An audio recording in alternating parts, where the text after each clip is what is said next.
How to get more work done. Hello, it's John. It's the Marketing for Owners podcast. But you knew that because it says it on your iPhone or your smartphone because you're subscribed, aren't you? If you're not subscribed, by the way, these come every single day, every single weekday. And on Wednesdays, you get the expert interview where I interview expert millionaire marketers who've done great things from a standing start, and they tell us how they did it, how they marketed it, how they get customers, and how they continue to do it to this day. And they put it in relevant terms to us mere mortals. So just go to iTunes and just hit the subscribe button. The thing will then turn up, and then you'll never be at a loss for something to listen to. So back to the show. Getting more done. How to get more done is one of the most common issues with entrepreneurs, business people, and people in general, in life, in work. Even if you have a job working for the man, getting more done is an issue for you too, especially if you enjoy your job, because then you want to get more done, and that's important, isn't it? So there are ways around it. Of course, every day you've got things to do. You've got business admin stuff. Yawn. You've got staff to deal with, or a team to deal with.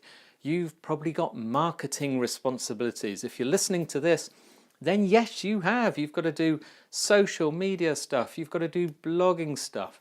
And then, oh gosh, you've probably got customers to contact, or you might even have work to do, the actual work, the doing work. So there's a lot. So how can you organize and get all this stuff? So you're thinking, yeah, John, this is great.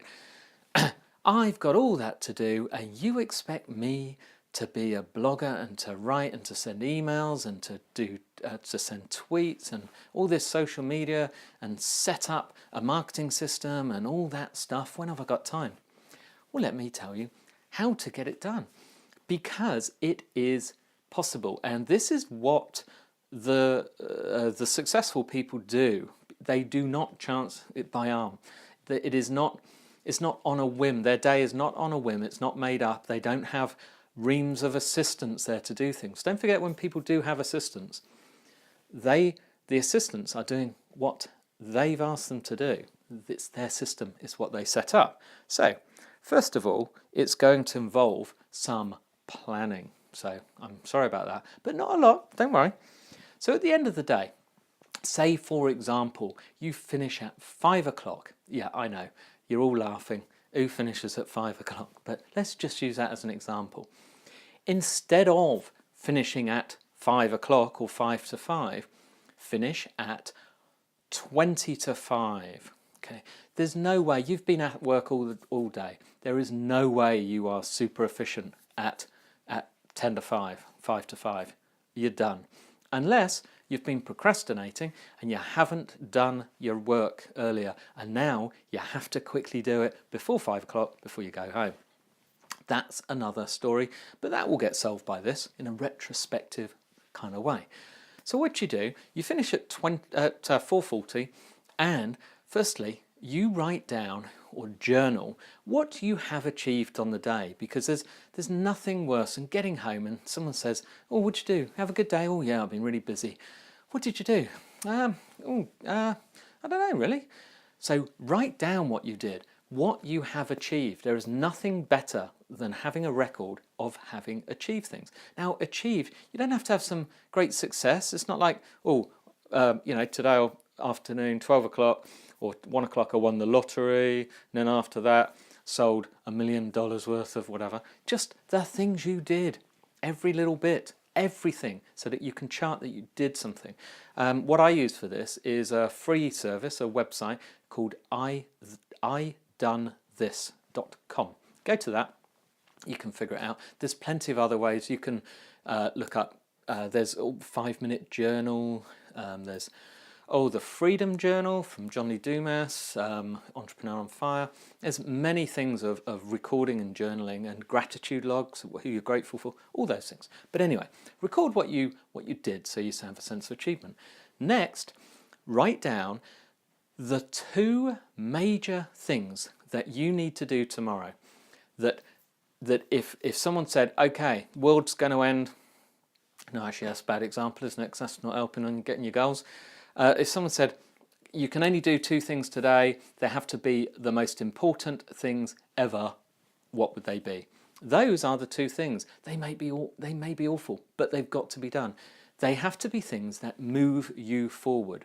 So this is not phone Jed and check if he got his parcel, something like that. These are project-worthy tasks, things that can be done. These are not things that are part of, this is not create marketing system. This would be an actual task that can be done and completed on the day. That's it. Now those 2 things, if you're wondering why only 2, well, hey, when you start getting good at doing 2, you can move up to 3, but I'll come back to that in a minute. Those 2 things you're going to write down on your to-do list or on a post-it note or on something, and you're going to stick it to your screen, and those are the things that have to be done. Now, your to-do list for tomorrow will have nothing else on it. Nothing else. Let me clarify. You should have a waiting list, a kind of backup, a to-do list. A to-do list that you cannot see, that is not in front of you.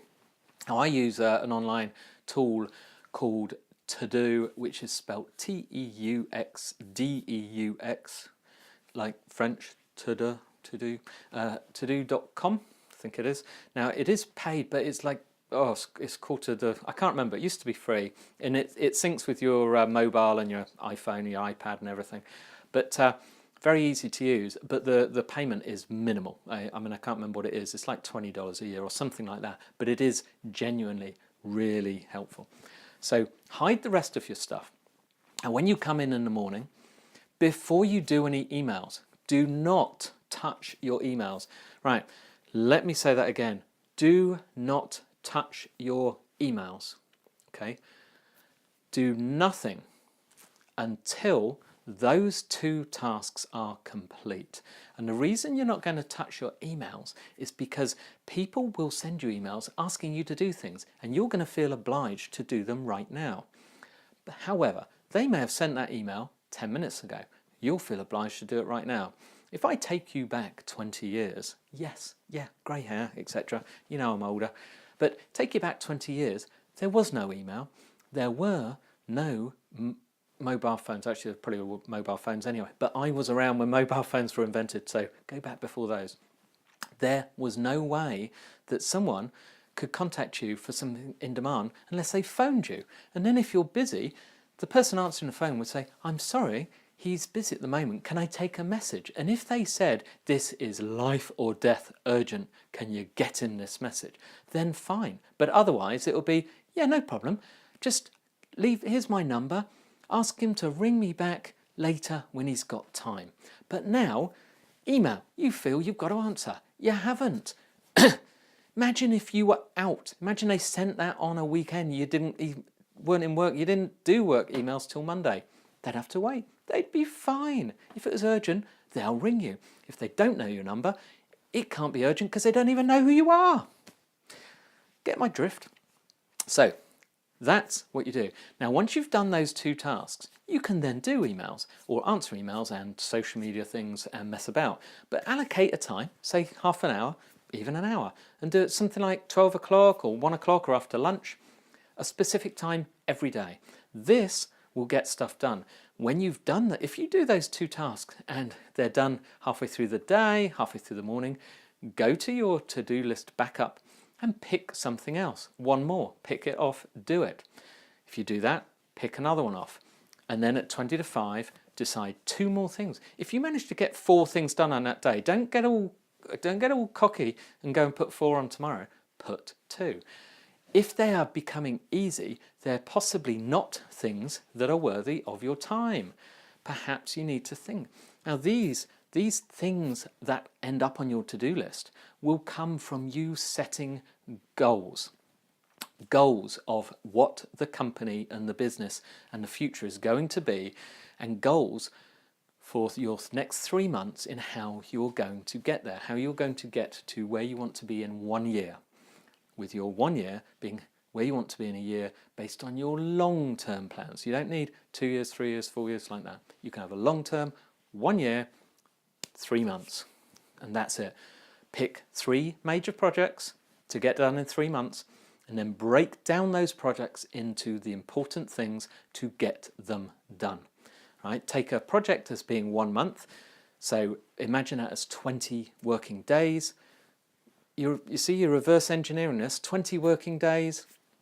You go back, you create a number of tasks to do, try and break it down into 10 tasks, try and break it down into 15. If it was say you break it down into 20 tasks, in theory that's 10 days work. Do you understand where I'm going? Yeah, but nothing ever goes to plan, so it gives you a bit of leeway. And you're going to have other things. Now all those, you think, oh, what about all the other things I've got to do? Do them in the afternoon. You've exhausted your best energy. You've used up your top energy in the morning. Don't give me the, oh, I'm much better at later in the afternoon. No, you're not. You were messing about, procrastinating in the morning. You didn't do anything. You've eventually decided, I've got to do something now, so you think you're better. Do you think you're a night owl? Or is it because you've procrastinated and avoided work all day, but you feel you've got to do something eventually, you've got nothing else to do, so you're just going to do it at night time? Think about it, because that might be something. But it's all down to getting started. That's how you get things done. Simple, eh? Yeah, a lot easier than you think. Sorry it took so long to explain, but I think it's important. Today is a Thursday, and today is for a podcast. Now, I'm giving less information because I want you to go listen and find out for yourself. So, today it's Ryan and the influencer economy. Now, Ryan Williams, by the way, but if you look up the influencer economy podcast, again, just Google that or go to iTunes, search for that, you will find it. He interviews top people, top influencers who have made a difference and who have started from somewhere and then gone for it. You're going to learn good stuff. He does good interviews. That's a good guess. I like it. You know, that's good for today. You will do your to-do list, and listening to me tomorrow might be on it, but you have to do it in the afternoon or on the way home. I'll see you tomorrow.